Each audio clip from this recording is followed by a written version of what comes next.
This is Cousteau's World. And this is going to be a really fun book as well. And I think I may include this in the video, in another video as well, just because of the amount of information that's in this book. Okay. So on the front, you can see this is CALYPSO's World, and you can see a picture of the divers looking up towards the surface. So on the first page, Cousteau's World is a realm abundant with adventure and a region where age-old mysteries abound. It is a dominant foreign to man where many entry presents problems. It is a world of the sea. Jacques Cousteau and Philippe Cousteau have dedicated their lives to the exploration, documentation, and the vast underwater frontier. Through their efforts of Captain and Philippe Cousteau, people throughout the world have become better informed about the true condition of the seas and the myriad forms of life they call the seas home. So, CALYPSO now. Captain Cousteau dreamed of a ship to convert into an ocean exploration vessel in 1950 on the island of Malta. He acquired the CALYPSO, a 360-ton YMS-class minesweeper. The vessel had been built in the U.S. during 1942 for the Royal Navy. After extensive conversion, CALYPSO became the ship of Captain Cousteau's dreams. With a new paint job of sparkling white, the installation of her insignia, a white nymph of the Homer's Odyssey, swimming with a porpoise, CALYPSO was ready to begin her fascinating adventure. You can see Captain Cousteau and his son amongst the diving pictures. Okay, so when we look at the next page, you can see a beautiful picture of the CALYPSO. And now we go to Captain Cousteau. Jacques Cousteau has devoted his life to the exploration of the seas. Captain Cousteau, a pioneer in undersea exploration, is the co-inventor of the aqualung, which enabled man to explore the hidden depths of the seas in 3 dimensions. Captain Cousteau had developed numerous other devices and techniques to extend man's ability to explore the world beneath the waves. As president of the Cousteau Society, he continues a tremendous task of communicating accurate information to the public about the seas and their conditions. Now below that is Philippe Cousteau. Now Philippe Cousteau, like his father, has a love for the seas. His adventure began at the age of 4, when he made his first aqualung dive in the Mediterranean Sea. Philippe accompanies his father as a diver and chief photographer, documenting the many exciting adventures of the CALYPSO. As vice president of the Cousteau Society, Philippe supervises communication and accurate information about the seas and their conditions to people throughout the world.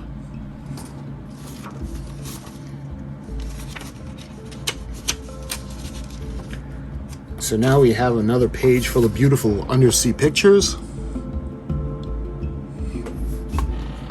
The adventures of the Cousteaus and the CALYPSO. CALYPSO's adventures began in 1951 with her first expedition and maiden voyage to the Red Sea. Here, Captain Cousteau and CALYPSO explored Abu Late, an ancient coral reef raised from the water to form an island.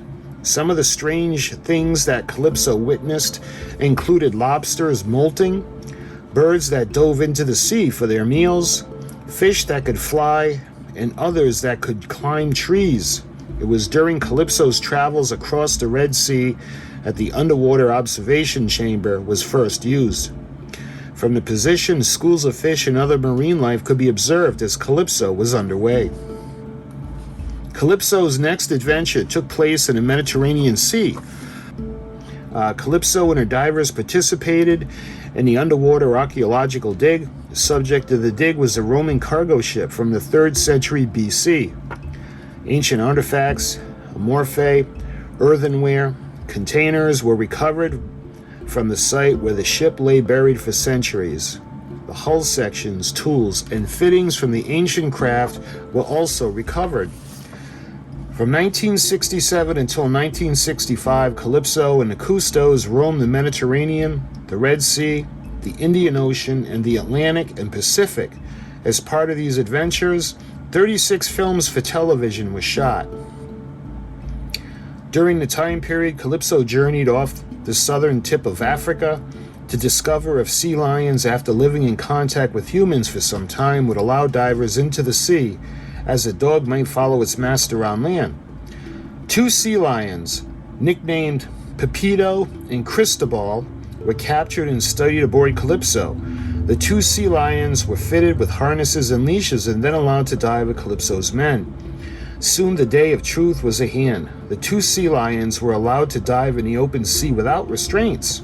The experiment was a success. The sea lions dove with their human friends and then climbed the diver's ladder after their friends to come aboard CALYPSO. The fact that remained that mammals could live together if only man is willing had been proven. And you can see the different photographs now that were on that page. You can see the sea lion that they were talking about. I love the penguins. You can see the PBY, the balloon.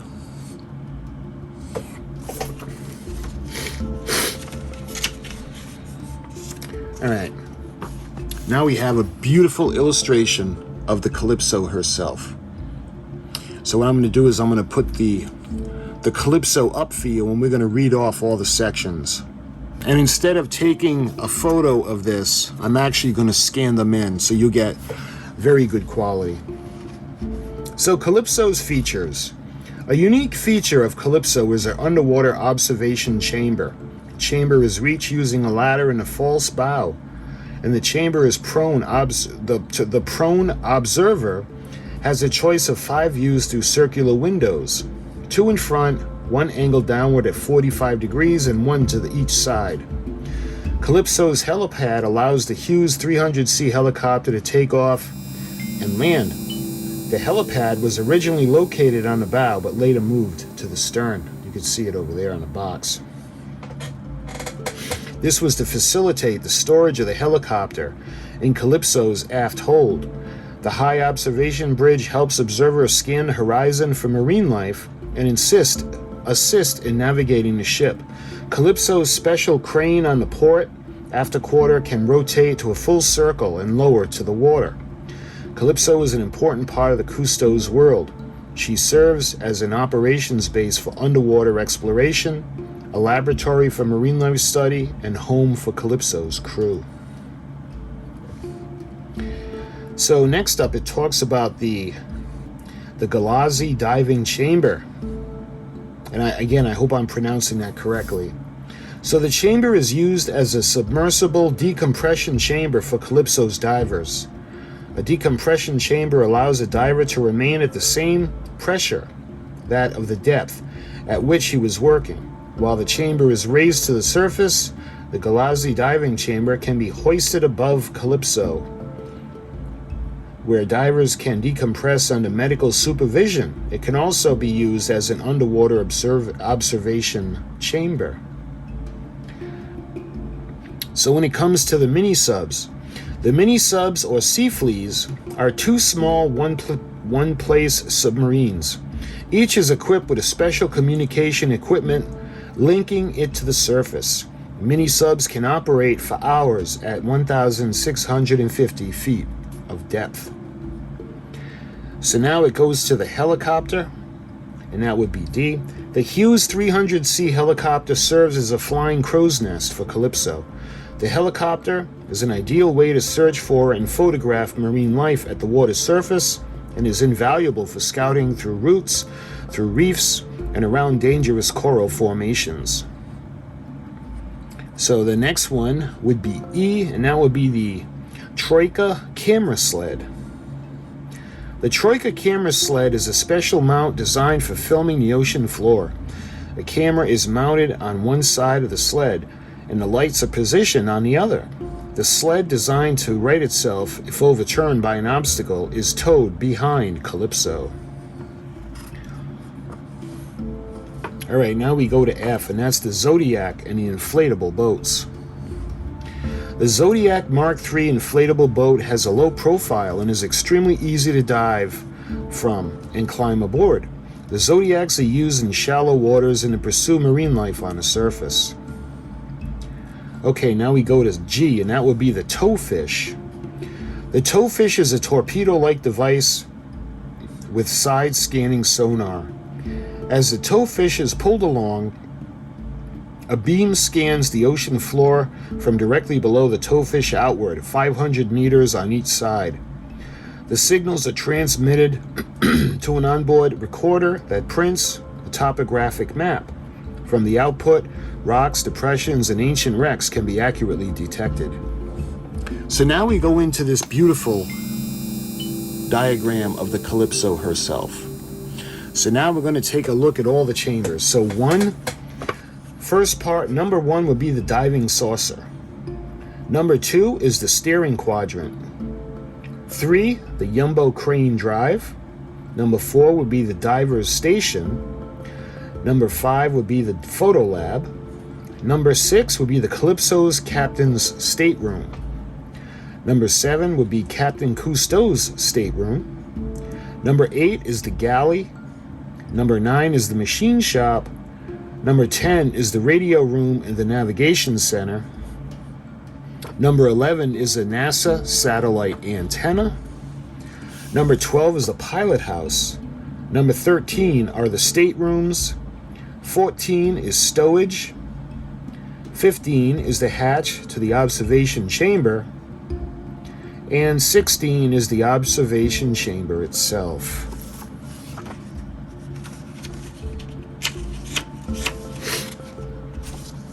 So next you can see the beautiful photographs. So the adventure continues. Calypso's adventure took her to the island of Guadalupe off the coast of Baja, California. Here the elephant seal was studied and filmed. The huge mammals were approached by Felipe and the men from Calypso, both on land and in the sea. Many of the elephant seals were measured and their activities were filmed. Among the ice floes of the Bering Sea, Calypso observed the walrus in its natural habitat. The baby walrus, whose mother had been killed by hunters, was rescued by the men from Calypso. The divers soon became a substitute family for the young walrus, even teaching him to swim and dive. During 1968, Calypso set out to observe the film The Leviathan of the Deep, the whale. In the Indian Ocean, Calypso followed a herd of sperm whales, testing the depths to which the sperm whale can dive. Calypso recorded one whale's journey at more than 2,500 feet below the surface. A finback, humpback, and gray whales were sighted, observed and filmed as Calypso journeyed across the seas. You can see some of those other photos on the next page. Calypso retraced the travels of Charles Darwin to the equatorial region of the Guadalupe and Archipelago on Hood Island. From the Calypso studied the marine iguana. The little red and green dragon-like creatures were observed on land and in the sea. They were proved to be excellent swimmers. Calypso's naturalists also encountered sea lions and quickly made friends with the marine mammals. One of Calypso's most exciting adventures was the exploration of the blue holes of the British Honduras. The holes are really large. There are caverns that were hollowed out by fresh water and later filled by surrounding seawater. To reach the blue hole, Calypso had to travel across a treacherous coral plateau. The blue hole, approximately 1,000 feet in diameter, is rigged by an almost perfect circle of coral. Calypso's divers and the two mini-subs explored the blue-black waters from the surface to the bottom of the blue hole 400 feet down. Calypso's explorations of our seas and the myriad forms of life with them continues. With the aid of the Calypso and her specialized exploration equipment, Captain and Felipe Cousteau have unraveled the mysteries of the seas and presenting their findings so that people throughout the world could gain a better understanding of the seas and their values to man. Again, you can see some more beautiful photographs. Remember, these are from 1976, so these are really beautiful. So the Cousteau Society. The Cousteau Society is a non-profit membership organization dedicated to the protection and improvement of life. The aim of the Cousteau Society is to communicate accurate information about the state of our oceans and to awaken concern for the health of our vital water systems. In accomplishing this aim, the Cousteau Society continues the tedious task of informing people throughout the world that life is only possible where there is abundant, clean water. Since the seas represent main water reserves on the oasis we call Earth, the Cousteau Society cautions that destruction of our oceans by pollution, overfishing, and careless coastal development can only lead to our own possible destruction. Jacques Cousteau and Philip Cousteau, together the entire membership of the Cousteau Society, extend their personal greeting to you and hope that throughout the effort of the Cousteau Society, your awareness of the true condition of our vital water systems will be increased, and that you will join them to improve and preserve our seas and the myriad forms of life within them and for future generations. For additional information concerning the Cousteau Society or how you become a member, please write to the Cousteau Society, 77 3rd Avenue, New York, 10017.